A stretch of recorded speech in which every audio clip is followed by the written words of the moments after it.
আজ তোমাদের সাথে একটা হ্যাপি মোমেন্ট শেয়ার করতে চলেছি আমার লাইফের। তো hello everyone, welcome back to my channel. কেমন আছো তোমরা সবাই? আশা করি তোমরা সকলে খুব ভালো আছো। আমিও কিন্তু খুবই ভালো আছি। আজকে আমার নতুন রান্নাঘরে প্রথম আমি রান্না করছি। এর আগে করেছি, চা করেছি বলতে পারো, রান্না তো ওটাকে বলে না সেভাবে। তো এখানে দেখো আমি ইন্ডাকশানটা পেতে নিয়েছি, আর দেখতেই পাচ্ছ রান্নাঘর কিন্তু এখনও পুরোপুরি হয়নি।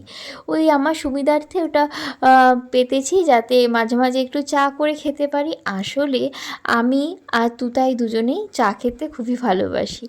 তো যখন ও অফিস থেকে আসে, আমি হয়তো সন্ধেবেলা চা খেলাম, তারপরে রাত্রের দিকে যখন তুতাই অফিস থেকে বাড়ি ফেরে, ও আসলে ট্রেনে করে আসে, খুব গ্যাঞ্জামের মধ্যে ওর হয়তো মাথা ফাথা যন্ত্রণা করে, সেই সময় বলে আবার চা করো। এটা ম্যাক্সিমাম দিনই হয়।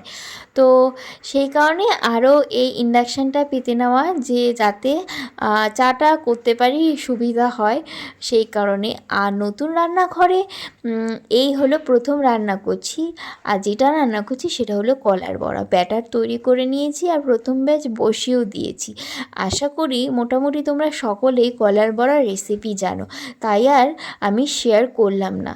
আর যদি কেউ নাও জেনে থাকো তাহলে আমাকে কমেন্টে জানিও। নেক্সট যে ব্লগটা শেয়ার করব সেটাতে আমি চেষ্টা করব রেসিপি দেওয়ার জন্য। আর এখানে দেখতে পাচ্ছ জানালার ওখানে একটা কিন্তু প্রদীপ দেওয়া রয়েছে। এইটা দিওয়ালির সময় রান্নাঘরে দিয়েছি। তো আমি একটা ভিডিও সূত্রেই জানতে পারি যে রান্নাঘরে ধূপ দেওয়া, বাতি দেওয়া ভালো। আর এই যে আমাদের বাড়ির নতুন সদস্য লিয়া, আশা করি মিনি ব্লগে তোমাদের সাথে ওর দেখা হয়েই গেছে। তো এই তো আমার দেখো প্রথম ব্যাচ ভাজা কিন্তু হয়ে গেছে। তো যেটা বলছিলাম, একটা ফেসবুকের ভিডিও থেকে জানতে পারি যে রান্নাঘরে ধূপ দেওয়া, বাতি দেওয়া ভালো। তো ওখানেই দিয়েছিলাম, আর ধূপটাও দিই আমি। এই তো সেকেন্ড ব্যাচ দেখো বসিয়ে দিচ্ছি। আর আমাদের বাড়িতে না, আমার ওই বাড়িতে ড্রাগন গাছ লাগিয়েছিল বোন, ড্রাগন হয়েছে, সেটাই পাঠিয়েছি, সেটাই খাচ্ছিলাম। প্রথম না, যখন প্রথম দিন আমাকে ড্রাগন দিল খাওয়ার জন্য, সত্যি কথা বলতে আমার একটুও আমি খাবোই না বলছিলাম, তো জোর করে খাইয়েছিল বোন।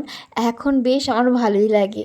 তো এই তো আমি এখানে কলার বড়া ভাজছি, আর এখানে দেখো লিয়া কিন্তু আমার সাথেই বসে রয়েছে, ওকেও একটু ড্রাগন দিয়ে দিলাম।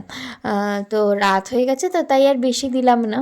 আমি যেখানেই থাকি ও না সেখানেই আমার সাথে সাথে থাকে, বলতে পারো ও আমার ছায়ার মতো, আমার বন্ধু। আমি যেহেতু একা একা থাকি, তাই আমার রুম পার্টনার এনে দিয়েছে। তো তাই দেখো তোমাদের সাথে গল্প করতে করতে বড়া কিন্তু তৈরি হয়ে গেছে। আশা করি তোমাদের ভিডিওটা ভালো লেগেছে। ভালো লাগলে অবশ্যই সাবস্ক্রাইব করে আমার পাশে থেকো। নতুন ভিডিওতে দেখা হচ্ছে।